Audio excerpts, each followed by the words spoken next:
This is Out of Office Era, a podcast where we're unpacking real conversations about the things we love, the places that we go, and the people that we're becoming. I'm your host, Janelle Rupp-Calvis, a travel and lifestyle content creator that shares both the beautiful moments and the behind the scenes on the internet. But this is the space where we're going to dive deeper. What happens when the corporate dream becomes corporate burnout? Today, I'm with my friend Mandy. We actually met on TikTok. Mandy was living the corporate dream at the time, ended up going through 2 layoff cycles, and while she was searching for another job, she started working part-time at a wine bar and never left. So we're going to talk about what it's like to go from that transition, both socially, career-wise, all of that sort of thing. And I'm so excited to have her here. Yay. Welcome, Mandy. Thank you. This is so fun. I'm so excited. Mandy we met on TikTok, and we were just talking about it in 2022. Mm-hmm. So it's been a few years, but it feels like it feels like it was yesterday, but also like 10 years ago at the same time. It does. Because we've both gone through so many life changes during that time period. Yeah. So I'm just excited to sit here and actually like have you talk about your story in more detail. If you follow her on TikTok, you've seen a lot of her ups and downs and highs and lows and just like the transitions.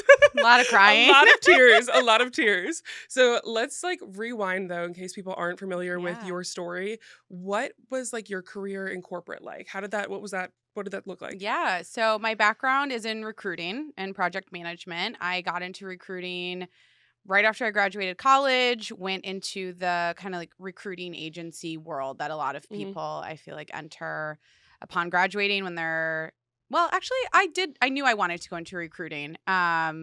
So that transition for me was really exciting, and I was so grateful for this first job. I ended up being there for almost 5 years, and that was really the epitome of that like corporate burnout hustle culture where you are working crazy hours, you're making a lot of money at a really young age. It was a pretty toxic like sales environment. Yeah. But I really felt like I was living the life. I was in my 20s, living in downtown Chicago with my best friend, making a lot of money for the first time in my life. And working until 7 p.m. every night and getting there at 7 a.m. every day was totally acceptable in that time of our life. It was not. Especially pre-COVID. Pre-COVID, oh my God. Because people are going in the office like that. I feel like now thinking about being in an office from 7 a.m. to 7 p.m. sounds wild. But it was so normalized.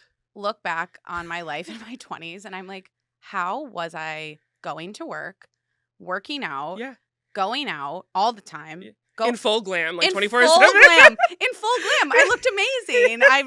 I truly don't know how I did it. And it was a time of my life that was so fun, and I did love it, and I was really good at what I did. Yeah. I was really following the path of do really well at your job, get promoted, and I lived for that. I lived for the validation of corporate life and getting promoted, even when I was so miserable. And I was so miserable in this job so many times. And I finally made the transition to go to a new job, which I was so excited about. And I ended up at a company called the Mom Project, which to this day, that was like such a special time of my life. It was a digital marketplace that connected women with flexible work opportunities, focusing mostly on return to work moms. And for me, my major, which it's so funny to say that because like, do majors matter anymore? Like, do they? No. Do they? I'm a biomedical engineering major. No. What am I doing? No, I don't think they matter. Yes. I mean, they do. Stay in school, kids. Yeah. But my degree was in sociology with a minor in HR and women and gender studies. And so this job was the dream job for me. I started working there when they only had like right around 30 employees. It was just so wonderful. I ended up being there for almost 5 years and really got to grow with them through Series A, B, and C funding, which if you work in the startup world, is really exciting to be a part of all of that. By the time I left there or was laid off from there, it was like almost 400 employees. Wow. Like really huge boom during COVID because so much of our work focused around remote working and flexible work. And it was just such a special job to me. I loved my time there. I loved working with predominantly women. I loved what we were doing. I loved the work. I loved being so ingrained in the growth of that company. But at the same time, it still was the corporate culture of get promoted, get Yeah. promoted, get promoted. You're still looking for And that you're still validation. looking for that validation, and it's all I wanted. And I ended up kind of getting a little lost in the shuffle of the growth of that company, which looking back, like, I don't blame anyone. It's a really challenging thing to navigate a startup growing at that rapid of a rate. And I got moved Totally. into a role that at the time was really exciting to me. It got me more into the product side. I was working kind of in between talent operations and product and engineering, building out a whole new tech program that they were going to launch, Okay. which was really fun for Yeah. me, really challenged me. That product ended up like not coming to fruition. And so I got laid off, and the layoff That's so was tough. brutal to me because it felt so personal. Yeah. I am someone who, and I'm working on this, but it's still hard to do. Like, so much of who I am and who we are as people is tied to our work. Yes, especially in the United States. Oh my God, it is. And that's something I've had to spend a lot of time the last couple of years, like really detaching myself from. And it's been really hard. But that layoff was brutal to me. I found out in an email. Ooh. I woke up Oh my gosh. at 7 a.m. It was like 7 a.m. here, and I was like I had just woken up. I was in the bathroom, like brushing my teeth, and I get a text from my like group of friends at work, Yeah. like the girls. You always have the group text, no Totally. matter the context. And they're like, "Is everyone okay?" And I'm thinking, did something happen in Chicago? I'd already moved here at this point, and I was Yeah. working remotely. We got rid of our office in Chicago during COVID. That allowed me to move out here, which is really great. They said, "Is everyone okay?" And I was like, "What are you talking about?" And they're like, "Check your email." So I Oh. went to open my Gmail. Did you have any concept that this could even be a like, No. okay, so there's no even like dust, you know? No. Okay. And I go to my email on my phone, and I didn't realize it at the time, but I had my work email and my personal were both through Gmail. Yeah. So you could see all of the inboxes at I once. could see all the inboxes. I didn't realize that it had logged me out of my work one, and it was just my personal. And there was an email that the subject line basically said, like, effective immediately. You're like, a whole email, you're done. Like, couldn't log into my computer. Everything was, oh my God. boom, done. And I just was sitting there. I didn't even cry. I was just sitting there in such a shock. state of shock. Mostly because I couldn't believe how I found out. And then I didn't have a call with them for probably 4 or 5 hours. And by the So time you're just sitting there? just like, sitting, I like 'cause you called can't, my like, dad. I'm like, what do I do? what do I do? There's no like, were there any like next steps in the email or It like? said you'll get a calendar invite, from us to talk today about Okay. your severance and Yeah. whatever. So by the time I get on that call, I am like stone cold. Like, I am Yeah. just, because it felt so personal to me. And Totally. I, now having gone through 2 layoffs now, it's never personal, which Yeah. is hard for people like us and the culture we grew up in, Mhm. because we're like, but I gave you Everything. so much. I Yeah. gave you, my name is like in the code of a product. Yeah. It's like I'm in the DNA of this company. How do you mean it's not personal? But it's not. Yeah. And that's really hard to understand. But especially because our culture here in the US is so ingrained. Like when you first meet someone, most of the time it's, what's your name? What do you do for work? What do you do? And so everyone is so used to just following that up, and we really have ingrained that our job is so much of our personality, our life, what we Yep. talk about, what we do, and which is why people are okay with spending so many hours on it, because we've kind of created that corporate America culture here. Yeah, and especially you look at a city like Seattle, Yeah. too, where Big tech it's, world. where do you work? Yeah. Amazon, Google, Microsoft. Like, and I'm like, none of the above. yeah. Thank God. Thank God. But so I get laid off. I did get a really nice severance package, because I'd been there for so long, Yeah. and got a nice, like, I got my bonus. You know, I was okay. I was They set took up. care of you in a way. They did, but I still was like, Hurt. what the hell just happened? Yeah. So now you go Um, into the job searching. Like you're trying to. Now I go into the summer, and this is right before all the big layoffs started to happen. And what year is this again? This is 2022. Okay. Yep. So this was probably 2 to 3 months before Amazon started doing all their Mhm. layoffs. All the big tech layoffs started to happen. In our area, especially. Yeah. And so I definitely went into my job search kind of naively. I thought because my resume was beautiful and I was a recruiter. I was like, I've got great longevity. I've been with these companies for so long. I've held multiple roles. I've been promoted. I had everything that they look for. that you would look for. And so I go into the summer kind of like, I'm going to have some fun. Mhm. I started a series of like I remember the this. adventures I'm going I to wonder have if that's this how summer. I found you. Probably. Or like, is through those videos. We got Yeah. drinks during my fun employment. And we had fun. We had fun. Girl, that we day. went out on like a Tuesday night. I think it was a weekend because I was working. Wait. Well, we've gone on Tuesdays before. Or like a Sunday. It might have been a Sunday. I was like, sorry, Did girl. you stay at my house that night? No, I stayed somewhere else. Oh, yeah. Wait. Never mind. We didn't talk about him. I do remember this. I do remember this. I go into that summer. I'm having so much fun. I'm getting unemployment. I've got my severance. Yeah. And then the job market completely crashes. Yeah. And I'm like, fuck, I don't know. Like, I went into my job search again, like really naively, which is crazy having the background I did. Yeah. Maybe I should have been looking at it differently, but I started my job search. I probably gave myself a month to not do any looking. I think it's so normal. Everyone I know who's gone through layoffs and stuff, they really give themselves that month because you're grieving the job you just had, the life you had. And like it's hard to switch into gears of like, now I need to put myself out there again. It's kind of like going through a breakup. 100%. And so once I started, I realized how hard it was going to be. And you hear so many stories of people who are going through still a really similar, the job market really has not gotten much better. Yeah.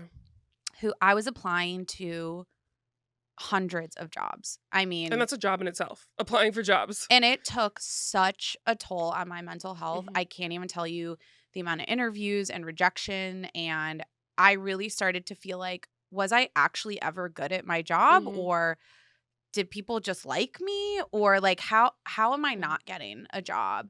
You're going through like an existential crisis. Is that what Yes. what it's called? Oh my God, so intensely. And I finally ended up getting a job. It took 6 months to get a job. From when you started looking, not from layoff? Okay, yeah. And it was through my former boss from the Mom Project. He had left before the layoffs happened, went to a new company, had reached out to me early in my job search being like, hey, if you want to come work here, let me know. And I was like, it was a much bigger company and I really wanted to stay in the startup space.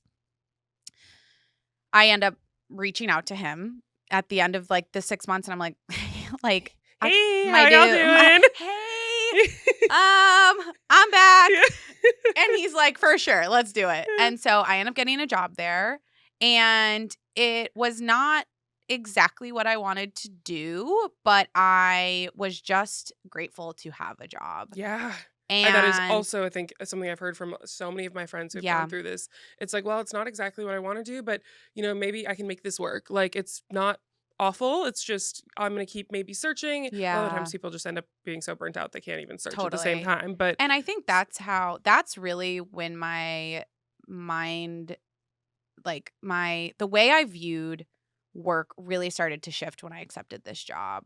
It is really like a breakup where I went through this like traumatic breakup and layoff with this job that meant so much to me and I cared so much for, and we'd been together for so long that and you're getting broken up with at that point. I'm getting broken up with. Yeah. That the next job / relationship when I went into, I was like, I don't really care about you and I'm going to keep my distance. Yeah. And you like protected yourself a bit. And so I went in really like, this is a job. I'm going to clock in and clock out. Not actually, but yeah. And I'm going to do what's in my responsibilities and that's it. I am not going to. It also was a fully remote job, which is the first time I had done that. The Mom Project, I started in office and then obviously COVID. And it was COVID, so everyone was remote. It wasn't like you were the one person on the team. Right. Yeah. And so I was there for 6 weeks and then went through a layoff there. And I can't even tell you the shock and anger I Yeah. felt, especially because I'm like, how did you not know this was going to happen When you hired me, when you hired me? like I've barely had enough time to even like understand the corporate I was policies. Like, was on the phone that morning with my dad getting his social to set up my 401k like yeah, beneficiaries.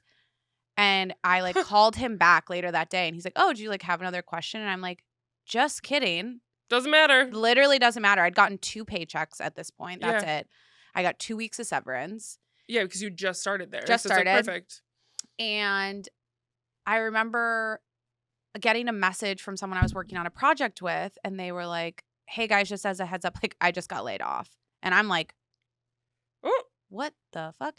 And I'm like, either I'm safe because I'm so new or I'm screwed. And yeah, in that moment, I got a video call mm, and I was like, got it. I'm next. "Cool." So you had like like a very slight warning of like what Y- you were walking Right. into. Yeah. And so I actually went into far more of a spiral emotionally after this Hmm. one than I did the first one because I just could not imagine going through the job search again. Hmm. After it had taken 6 months, I ended up accepting a job that I wasn't even excited about. I was Hmm. like, how am I going to do this again? What am I going to do financially? Hmm. My unemployment had come to an end, Yeah. which shout out to Washington, really good unemployment. It's Amazing. 6 months.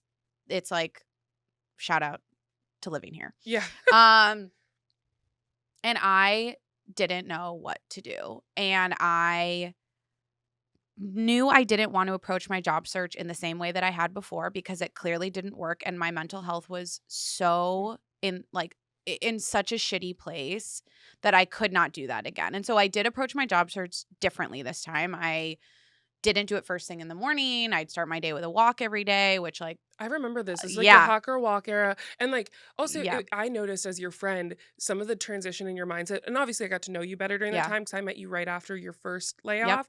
And at least like what I was hearing both from you directly and online, like what you were sharing was this time it felt like you were angry and defeated and so like defeated. just beat Yeah, down, I yeah, guess, where you're the thought of having to sit and apply to hundreds of more jobs after you just finished doing that, yeah, you could feel the defeat in your yeah, voice and the way you approached yeah, it, which I think is what led you to having to do other things just for you. Like yeah, even though financially that's not getting you closer right. to a job, taking a walk every morning and not starting yourself in staring at these jobs that feel hopeless and endless. Totally. It was in after this layoff where I had the thought of why am I fighting so hard to go back to something that doesn't care about me? Mhm. It Because it really feels like rejection it, again. It's like, why am I totally. going back to this toxic boyfriend Right. who's Why am I going back? And I had started doing social media more and had a few businesses reach out to me about running their social. And it was really the first time that I was like, well, maybe this is something I Mhm, want to do or try. And just, I don't want to go back to this. I mhm. knew I didn't want to go back to it. And And these were local businesses too in mhm. Seattle. So just for everyone else who's not aware of Oh, Mandy, a lot of yes. her content is West Seattle focused, like talking about going out and doing things. So she's kind of like a West Seattle celebrity. Okay, that's She, very nice. I mean, you are. You get recognized when you go out. She's like the local I West love Seattle. West Seattle so Yes. much. Shout out to West If Seattle. you're ever looking for anything to do in West Seattle, you've seen her videos. Like Yeah, there's just no way around it. yeah, So I think that it also felt exciting for you because you could talk about a place that you loved, and these businesses were seeing what you were doing, the people you were bringing into different businesses yep, because of the things that you were sharing. So yep, I could totally see why that felt like a natural, like, yep. what if I explore this further? Yeah, and I just was having this feeling of maybe I just want to completely start over. Hmm. And so I started doing that and I got my sole proprietorship so I could have my own little business under my name. And then I started reaching out to local businesses about a part-time job. And I reached out to coffee shops and bookstores and a wine tasting room. And I messaged them on Instagram and was just like, I have no experience besides that I like to drink wine and I'm really good with people. And I'm curious if you're hiring. And I live in the neighborhood. And I went in and interviewed, and and my whole life changed. Yeah. And it haven't looked back. So you got the interview, you got the job obviously. Mhm. What was like the first part? Was it you're just doing this part-time? Like you didn't Mhm. I know from personal conversations we've had that you weren't going into this thinking, No, I'm going to be in the wine industry, I'm going to be in the service industry, no. but that is what happened. How did that transition happen? Yeah, so I started there part-time. This was at Darby Winery in West Seattle, who we love. Shout out. Shout out. And I started there part-time, and I very much so was like, this is a part-time job while I'm in my job search / kind of starting my own Yeah. business. So you're putting feelers out of like, what's going to stick? Like, Yeah, is this going to take off? Is this going to work out? Like, exactly. And I was honestly, I don't know if I've ever worked harder in my life than yeah. that like 6-month period. I was working in the morning, I would go to clients and get content, and then I'd go work the tasting room. And it was the most fulfilled I'd felt in so long. I was so exhausted. But Hmm. as you know, when it's you and you're doing it, there's something so rewarding Hmm. about that work where you're like, I'm so tired, I'm so exhausted, but it's because I'm choosing to do this. I And want that to be here. I I want want to to do be here and this. I want to be doing this. And it was just so fun. And I was so happy. And so it just gave me more fuel to not go back. Hmm. And so I ended up really falling in love with my job at the tasting room. I just loved, I mean, wine, obviously. Who doesn't love wine? Duh. Well, some people. Love the Not us wine. people. Not couldn't be us. Loved the wine, loved the people, and you know this, I am a people person. I am an extrovert. I am a social butterfly, and so working in a space where I could really know my community Hmm. was so special to me, and West Seattle is such a special place, and being even more ingrained in that with this job was just so wonderful. And I ended up going full time there, and within a few months got promoted to tasting room lead, and then kind of shortly after that got promoted to assistant manager Hmm. and fully kind of took over operations of our West Seattle tasting room and was running the social, was planning Hmm. all the release parties, was working with our wine club members, scheduling, staffing, training, everything. Which I would like to point though that a lot of that comes from my corporate shit Yeah. and feeling the need to get promoted Yeah. for it to feel valid. Yeah. And so while it was authentic and I loved it, there was a part of me that was like, I have to be a manager in order for this to feel good Yeah. and worthy, Valid. Yeah. valid, which Yes. is not true. It's Yeah. just what those claws are like so deep in us. And I realize that a lot. Hmm. So I ended up there for almost 2 years, between a Yeah. year and a half and 2 years. And And when in this period did you stop searching? Like when did for a oh, job, like when did you decide like I'm just going to do this, like I'm not searching for a corporate job anymore? I think when I got moved into the team lead, Okay. and I was working 40 hours a week in the tasting Yeah. room. So it You was don't have like, time. Like no, yeah. And so um, yeah. And I really loved it. I've always loved the food and beverage world. And my dad worked in hospitality his whole hmm. career in like hotels and trade shows. And so I've just always loved this world. And I've always thought it would be really fun to work in this space, whether that be bartending or food and beverage or something. And I really, I really love it. And Hmm. I love the simplicity of someone comes in and I know I can make their day better. Yeah. And You get that like instant reward it almost yeah, and from the I experience. looked forward to going to work every day. Yeah. And if I came to work in a bad mood, I'd leave in a good mood. And that in itself is so rare. And like probably not something you've really experienced in the No. corporate world. So for No. you that you're like, wait, why would I want to go back Yeah, why to would I wanna go this back? machine that doesn't respect me or treat me well? 100%. I was like, "I'm happy." Like you finally have the good boyfriend who's like, yes, it's hard work, but you feel fulfilled, you feel happy while you're there, and Totally. that feels worth it. Yeah, 100%. And so, was there for a while, and then I ended up, having the opportunity to work at my current job, which is it's, called Walter's Wine Shop Whoop, whoop. and Upwell Wine and Coffee. It's 2, like, sibling businesses in one space right in West Seattle, and had the opportunity to get hired there, and it's been, like I'm so obsessed. I, like, truly I can't even put in towards how much I love my job. I did bring you a little gift. Ah! Oh my gosh. As a congrats on your engagement. Oh, Some bubbles. this is so sweet. Look at the branding on this Branding, too. Oh Walters. my god. I love it. You're Always so be marketing. sweet. Oh my god. Some bubbles. We'll drink it later. We'll drink it later. We're gonna go to my Yay. apartment pool after this. We'll celebrate. Thank you. And you're so welcome.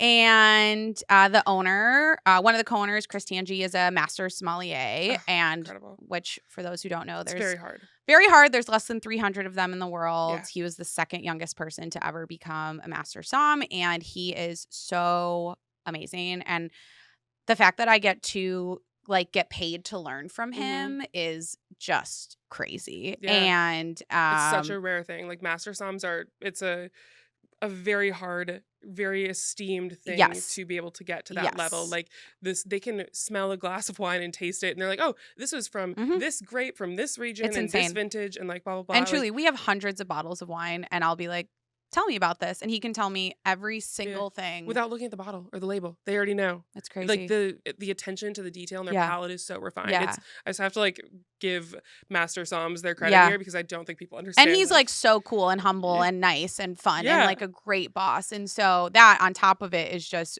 wild. And then our other co-owner, Chef Rose, her background is crazy. Like she's unbelievable. Our food is so delicious. She's been private chef for like I can't say it, but like really famous, like really big people. Yeah. And has worked at like some of the most amazing restaurants in Seattle, around the world. She's incredible. And so the two of them came together because they both wanted to open their own respective places. They've been friends in the industry for a while, and they decided to open this kind of joint. So fun. And it's like, when did it open? Recently then? Less than a year. It's been about Okay. 10 months as of right now. Their 1 year is in July. Okay. And you're kind of brought in as like the opening team-ish. Like you Yeah, were, kind I think of. you were right after like the opening it. No, I mean, I started like 3 months ago. Yeah, but 6 months of business. Yes. It's a This baby. is definitely, and it's funny because it feels like a startup. Yeah. Which is So you're kind what of like, I love. And so it all comes together, Yeah. you know? And so I now am there. I'm running social for both businesses, and they give me like a whole day to work on social. Yeah. I'm compensated more for my work that I do for their social. I'm also now taking over all private events. I am the som on Sundays and work the bottle shop. And it's just like, I'm so happy and I love it so much. And it feels like the step in the direction of this career that I like didn't see coming again. I'm kind of the career itself you didn't see coming. And I don't even know what it's going to be. Yeah. I don't know if, I mean, I really love the like events and marketing component of it. And I think that's really what I like will continue to be doing. But I also love the wine. I'm planning to get my level 1, like sit for my level 1 som this year. And I really love that world so much. And I've learned so much, and I love to learn. And it is a thing that you can never stop learning. There's so much wine. It's like the oldest industry in the world. It's like really cool to be a part of. And so, yeah, my whole life has changed. Literally. Yeah. I never imagined. Everyone's favorite question is, where do you want to be in 5 years? And I hated that question because I was like, I don't really know. It could be this. It could be this. I have like so many options. I don't know what opportunities are going to come my way. How am I supposed to answer this question? No clue. And the fact that here, 5 years ago, you would have never expected that this is where you were going to be. Never. Truly, I still am like, what's going on? You're like, wait a minute. Is this a dream? Is this a fever dream? What would you say like are some of the biggest similarities and differences that you've experienced in between the working in the service industry versus working in corporate culture? Oh man, it's mostly differences. Yeah. There is always, no matter where you work, there's always going to be the similarities of like, how do you work well with people and how do you conflict resolution and helping grow, helping add value to a growing business and defining roles, all of that still takes place. The biggest difference, geez Louise, there's so many differences. I mean, you can list off a few too. Like what are your my schedule, that's a big one. Compensation, my like day to day what it looks like. Yeah. You really realize when you start working in the service industry, like how much the world caters to 9 to 5 and Yes. caters to corporate. And having stepped out of it and taken like the reverse path that a lot of people do, I'm like, whoa, people really like devalue service and what a career in that could look like. And Some people don't even view it as a career. No. Like, which is awful. I also find people usually think I'm younger than I am. Oh, yeah. Like guests will assume I'm like in my 20s Yeah. or something. And I'm like, And you're thinking this is because of the job you're working, Yeah. not because of how beautiful you look. well, maybe. I do have a really good skincare Yeah. routine. So like, It's great. shout out to me. But just like those predispositioned, like, oh my God, what's the word I'm looking for? When biases. Wow. That Yeah. was so difficult. Yeah. Biases that Yeah. people have when they walk in and they're like, oh, you couldn't be doing this in your 30s. Why would, like, that sort of Yeah. thing. Yeah, which is funny because actually most of our staff is former managers from other like really great restaurants and stuff and have all chosen to like come work at this place because it's so special. And a lot of us are like in our 30s. Yeah. And this is like what we love and want to do. And we're working for pros who are going to like really help us in our career. So, yeah, I would say the biggest adjustment and like difference has been the schedule component Yeah. and what that has looked like with friendships and my family and dating and Yeah. What were some of those, like, what have you experienced with pushback or just difficulties, like prioritizing friendships and family? Like, what has that looked like in this I will time say period? I am so fortunate. My friends and family have been so supportive and, you know, saw how much happier I was and am and are like, we'll do whatever, you know, we'll find the time to see you. And I have, you know, there have been friendships where it's been, you know, challenging or I've had to be like, dude, work with me here. Like I can't, you know, I can't come out on a Friday night at 7:00. Like I can't do that. And so yeah, there have been some friendships that have like either kind of dissipated slowly or just changed. Yeah. But I'm really grateful that I have so many friends who, even though they work in corporate and work 9 to 5s, figure out how to see me. And whether that's like stopping by the wine bar, which like tough, like to have your friend work at a wine bar Oh no, that they I love. have to come have a glass. Oh no, like I have to go see Mandy at work. Tough. Yes. Or they'll like try to get a coffee with me or get breakfast with me like before I have to go to work on the weekends. Or, you know, I'm very grateful that I have like just such wonderful friends who really don't view my job seriously and view it with like excitement and they're like respect. Respect. Yeah, totally. Respect And is a same huge with thing. my family. Yeah. And when I moved here for my family. My sister moved here in 2016 and then my nephew was born in 2020. And so I moved out here. Our mom moved out here. My sister's in-laws moved here. Like we all damn. Yeah. Shout out to my nephew. He's really cute. He just turned 5. Oh, I know. And we all moved here. We all live in West Seattle. And, you know, when I first moved here and I was working, you know, remote and 9 to 5, I could see them all the time. Every Friday was pizza night. Like we had this really set schedule as a family. And then when I started this new job, that really shifted. And so now things look really different. And again, I'm really grateful that I have a family who is so supportive and wonderful and like transparently, like financially, like my parents have helped with a few things, which that's something I've had to like in therapy talk a lot about because there's this shame around, you know, finances. Like my salary is not the same anymore. And there have been times where I'm like, oh, shit.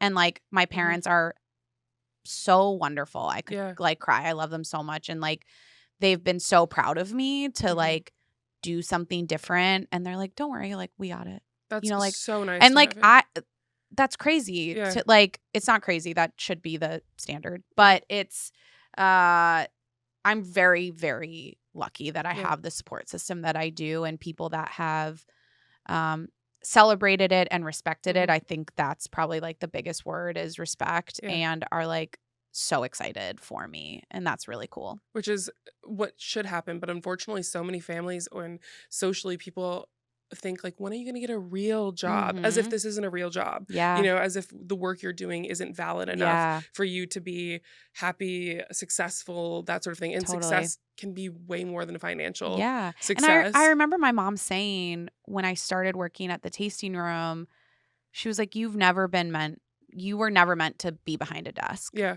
And I think about that all the time, because when you're, you know, the people who love you see you and are like, yeah, like do it. I'm like, wow, that's a really special thing to be powerful, able to. It's really powerful. Yeah. Feel that support all the time. But I know that like we've talked about this. You've had issues with other non-supporting people in the dating world. Oh my God. So what does that look like? Because I think this topic is, you've got supportive friends, supportive family, but that does not mean that everyone else is supportive of it. No, dating has been really interesting. That's been tough. I am single. If anyone's listening. But you've dated both in the industry and out of the industry. I have. So what has that experience has been like? Like, I know, you've done it all in that aspect. Of experienced a lot with so I have dated in the industry, and that was, I don't know if that was a reflection of dating within the industry or just a reflection of dating this person. But it was nice to date someone who fully understood my job, who understood my schedule, who worked in this. It felt like other industry people are your coworkers. Yeah. You know, they're your peers, your colleagues. Exactly. And so that's how a lot of people like in corporate meet their partners. And so it felt really like, okay, this is like the pool of people now that I can maybe date. And you don't have to over-explain yourself to them and be like, hey, my shift ran late, or I'm doing X, Y, and Z today, or so-and-so called in sick, so now all of a sudden, because I'm a manager, I have to go in and work. Like, and they're not like upset. they also were a manager, so like really understood that. Yeah. And really like welcomed me into the community and gave a lot of really good advice, but I should not have dated them. Like that was maybe they should have just stayed a peer, and we'll keep it at that. But would you date in the industry again? I don't know. I really don't. I think it would really depend on the person and like how grounded they are in reality. Because like the service industry can be a really like dark place. Yeah. Like there's a lot of drinking. Totally. There's a lot of really late nights. There's a lot. And I was really like, whoa, my eyes were really opened up to that when I started spending more time in it. And because their schedules have just always been shifted later. So like, okay, they're getting off work at, let's say, midnight. Now they're going to go out and like do all these things, you know, and they still want to have those experiences, but it's just later and crowd. Like, and it is like, it's so fun. Yeah. And like the people are great. And I don't want to sound like they're not. Like I've made such wonderful friends in this industry, and it's really... But you're just looking for something different in your life. Like, I mean, even right now, you've talked about it online, how you're like just drinking less overall. Yeah. Like you want to go to bed early and cuddle up with a good book and like watch a movie. And like, so it's just you're looking for something that maybe the majority of the industry isn't as into. Yeah. And so that dating situation, again, like, I don't know if that was because of the industry or the person or it was a combination of both, actually, probably. So then last summer I was dating and I was seeing someone for a couple months. Like it wasn't that long term, but very quickly in us dating, they started bringing up my schedule. Mm-hmm.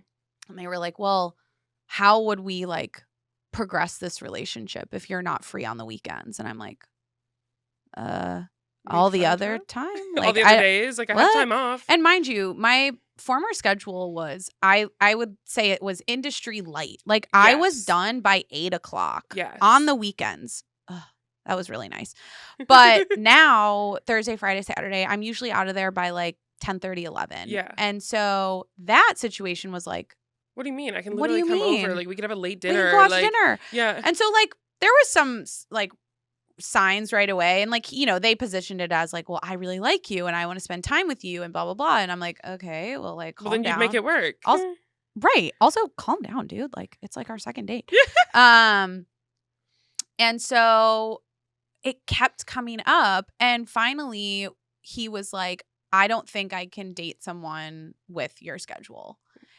Was that hard to hear? It was really hard to hear, and it felt really not only like, one, just unaccommodating, like, Yeah. damn, dude, but also was the first time I felt like someone like kind of classist. Yes. Like, Yeah. he worked at Microsoft and made a lot of money Yeah. and lived a certain life, and I was like, oh, you like don't value what my job is. Yeah. And I remember, You think you're better than me. yeah, and I had, at the time, I was working on this like massive project that I was putting together, the West Seattle Wine Weekend. Yes. And it was, oh my gosh, I remember that. yeah, and I was so proud of it, and I was putting so much work into it, and I was talking to him about it, Mhm. and he was like, okay, so you plan events? And I was like, Okay. okay, like, What do you do? what do you do? Sit and put little things in the computer Yeah. all day?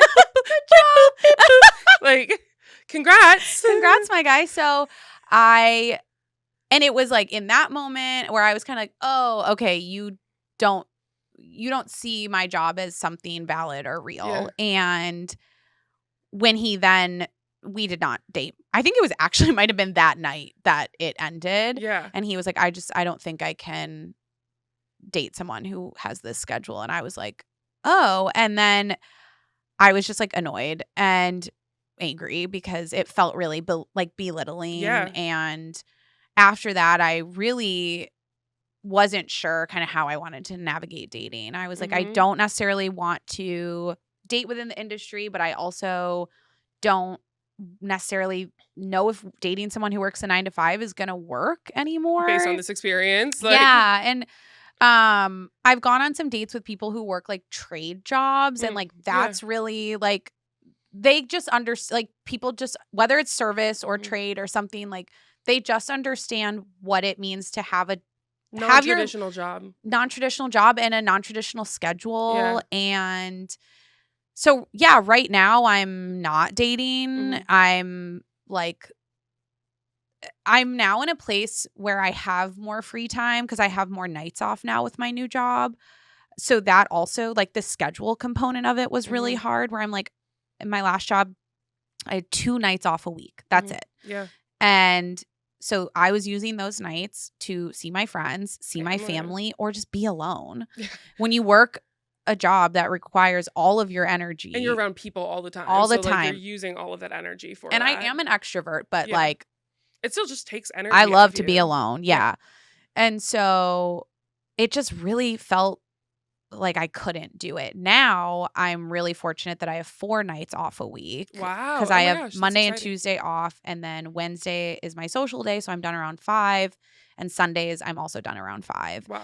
It's like literally changed my life. And so now I'm entering the summer kind of like, okay, I've got more free nights. I can see my friends, I can see my family, I can have a night alone, and I could maybe go on a date. That's exciting. It is exciting. So we'll see how this summer is. It should be Yeah. fun. But yeah, I don't really have an answer in terms of like, who do I want to date? Yeah. Because I think it also will just depend on like, hopefully the person not being a piece of shit. Well, And we would like, hope that in general. yeah. But also, it's like interesting because this almost gives you a quicker insight into some people, because this is such a thing that people have a bias towards, where Yeah. now you're learning this quickly, where it's like, if you don't respect me or value me and my job and my work, like, I already know that this isn't going to work, but Totally. you might have not figured that out as quickly Yep. if you were in your corporate job, because they would have respected you and Yeah. actually shown you that. But now you're seeing like, oh, this is not how I deserve to be treated. Yeah. I could be doing the job that you think is just the easiest, low hanging fruit, blah blah blah, and you still should show me respect. Yeah, absolutely. Especially if you're bringing, like, if we're going on dates, what am I doing here? Right. Absolutely. So I think it's definitely shown you that. And there is this thing of like, oh, you haven't worked in the service industry. Yes, that is the biggest thing. I mean, I only worked in college for a little bit. But you know, like, But you learn, like, you the learn. people treat you. Well, actually, one thing I'll talk about too is I worked at the Pilates studio. So when I went content creation full time, it's so lonely. Like when you're working remote and just like yes, I'm online and I'm Yeah. connecting with people, but I don't have a lot of physical interaction. Yeah. So I picked up a part-time once a week working the front desk at a Pilates studio. So I got the free membership, Yep. which I loved. But then I was actually just like meeting people in my community Yep. and expanding my social circle, and just like that was what I needed. Dude, But there's something so special about like feeling a part of real life. yes, and like it just grounded me a bit. And like Yeah. I was meeting people of all different types of ages and backgrounds, but people will disrespect you because they don't value you. Like Mhm. people are just telling me like you're just the front desk girl. Yep. Like I need X, Y, and Z. And I'm like, girly pop, I have a Girl. biomedical engineering degree and my master's. Like Yeah. you're gonna talk to me like this. And this one instance was awful. And a bunch of other people were around and like were very much Yeah. like, you do not speak to her like No, this. yeah. Which thankfully, and I was like, I'm not backing down either. Like I have enough Good. like I have enough self-confidence in Yeah. it, but it's crazy when you start seeing it and experiencing it. And it's like, oh my God, people think like this. They Yeah. literally think I am less than. Yeah. And I'm really fortunate that I can probably count on my one hand any situations I've had where people have like really made me feel not great. Yeah. But I live in a really like special community of people that value like West Seattle is just also it's a really special place, and the Yeah. people are so wonderful, and it feels like a small town. Yeah. And it is a really like big, just community centric, it like is events, local spots. Like it's yeah. very sweet. And you know, I've really seen like going from my last job to this job, like I've had so many guests come in who are like, we're so happy for you. And they Aw. see that like for my career, it was the right move. Yeah. And to have guests like validate that is really nice. And when they care about you, like yeah. it's not just like your boss or your coworkers. It's like you're becoming a person in the community. Yeah, Which it's really I love, special. especially with your whole family being out here and everything. Like you guys are community pillars Yeah, over there. it's really people Yeah. are like, why don't you leave West Seattle? And I'm like, why would I? Yeah. Literally my whole life is over there. No, getting her to come record this podcast over on the other side in actual I think Seattle. you're the only person I come over here for. I think so. Literally, you're never over here unless I'm like, hi, can I drag you over? I have snacks. Like- Sorry, I got snacks. You can come to my Yes. house. Like I'll feed you. And I'm like, okay, Yes. I'll I guess I'll make the trek, the 15-minute drive. But it's far. the same way for us. Like when we Yeah. go to West Seattle, we're like, oh my God, you want me to go where? I know. The suburbs in my mind, even though it's not the No. suburbs at all. But Everyone it's just come. It's so fun. Yes. So if you could look back and tell yourself something, like, so most people want the 5-year, like, what's your 5-year plan forward? Yeah. What could you tell yourself 5 years ago if you had the chance to say it? What would you tell Mandy? Wow. 5 years ago. Okay, so that was like 2020 COVID. Oh my God. I don't even know I don't even know She was that a different version. girl. I would tell her that it's okay to be starting over. I feel like I'm gonna cry. Oh my God, I'm too. And oh shit. I would tell her it's gonna be really hard, but you can do it. And you live like this sounds stupid. It's not YOLO, but it's like we have one time to live. Yeah. And I will be so grateful to look back on my life and be like, look at all this fun shit I did Mhm. and this job that I loved. And yes, I've had to make a lot of changes financially and what my life looks like. But like, I will look back and be like, that was the best decision you ever made to not go back to this space and just do it. Like, just do it. Dive in and embrace it and lean on people, and it just like you just never know like what door is going to open and where it's going to lead you. And so just let go of like what you thought your life was going to look like, because it does not look anything like what I thought it was going to. And I'm so grateful I will be 80 one day and look back on my life and be like, that was the best decision you ever made. So I can sleep well at night knowing that. I'm so proud of you. I'm so Thanks. proud of your transition into just like all of the struggles of the corporate layoffs and finding, what are you going to do financially, and then the job, and just like leaning into it. And when it felt right, I remember your voice messages that we would go back and forth and you're like, I really love it. And actually, oh my God, I think I've told you this before, but the Pilates job actually was because you got the wine job. It was because you told me just like how much you really enjoyed it. And that was like, you know what, why don't I just like look for something that like gets me out of the house that's like low lift, that's, Well, and I think for us, like working and doing content is so fun and it's so great. But like having a job that's like with the people Yeah. and like rooted in reality and community is so good for your mental health. It's so And rewarding. oh my God, it's so great. And I still like, I leave work every day in a good mood. Mhm. And What more could you ask for? what more could you ask for? Yeah. So yeah, I on love that note. Well, thank you so much for being here today. Thank Where can people you. find you? Yes, you can find me at Walter's Wine Shop /Upwell Wine and Coffee. It's coffee during the day from 8 to 3, and the coffee's amazing. We're drinking right now. We are drinking it. Woo! And then we switch over to Wine Bar, and then we've got a bottle shop as well. So wines from all over the world, really reasonably priced, all selected by Chris, our master somm. And I'm there Wednesday through Sundays. So you can. She's also on TikTok. Oh, is that what you meant? Where can you find me? Well, both. You can find me at both physically because you are in the community. physically, yes. And on the interweb, you can find me at Hello Mandy O. And I'm on TikTok and Instagram. And yeah. Yay! Well, thank you so much for joining us and being out of the Thanks. office Love with me you. this week. I love you, and I hope you guys enjoyed this episode. Bye. If something in today's episode resonated, pass it along to a friend who would get it. Hit subscribe so you don't miss what's coming next, and for a sneak peek behind the scenes, plus a first look at upcoming guests, follow along on Instagram at Out of Office Era. Thanks for hanging out with me. We're doing this one out of office moment at a time.